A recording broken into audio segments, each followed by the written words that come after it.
ఇంట్లో ఆడవారు వెలుపల ఉన్నప్పుడు పూజ ఎలా చేసుకోవాలి ఒక ప్రశ్న. దీపారాధన ఎలా చేయాలి, అది కూడా అశౌచం ఏదైనా ఇంట్లో ఉంటే ఎలా, అది వారి ప్రశ్న. మంచిదే.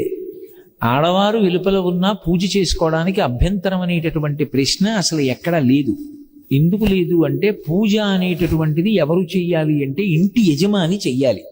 ధర్మపత్ని సమేతస్య అనుంది కానీ ధర్మపతి సమేతస్య అని ఉండదు సంకల్పం.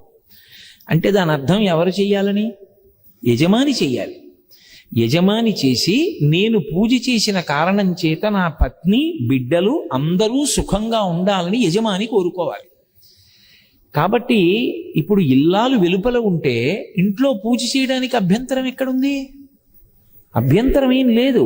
ఆవిడ వెలుపల ఉంటే ఆవిడ కాదు కదా పూజ చేసేది, మీరు చేసుకోవచ్చు.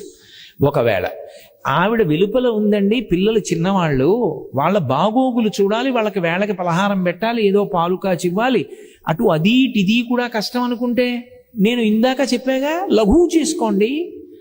ఈశ్వర ఈ 3 రోజులో 4 రోజులో లఘువుగా చేస్తాను పూజ. ఎందుకని అంటే కుటుంబ నిర్వహణ యందు సమయం కొంచెం ఎక్కువ కావలసి వచ్చింది, అందుకని తక్కువ పూజ చేస్తున్నాను, దీన్ని పూర్ణం చేసి నన్ను అనుగ్రహించు అనండి, ఏమీ దోషం రాదు. ఇక ఆమె వెలుపల ఉంటే దీపం పెట్టడానికి అభ్యంతరం ఏముంది? పూజలో అంతర్భాగం దీపం పెట్టడం, పూజ చెయ్యొచ్చు అని నేను చెప్తుంటే దీపం పెట్టడానికి అభ్యంతరం ఏముంది? అభ్యంతరం లేదు. నేను ఇవన్నీ దేన్ని ఆధారం చేసి చెప్తున్నానంటే, ఆవిడ వెలుపల ఉన్నారు అంటే ఆవిడ వేరే కూర్చున్నారు అన్న భావన దృష్టిలో పెట్టుకు చెప్తున్నాను.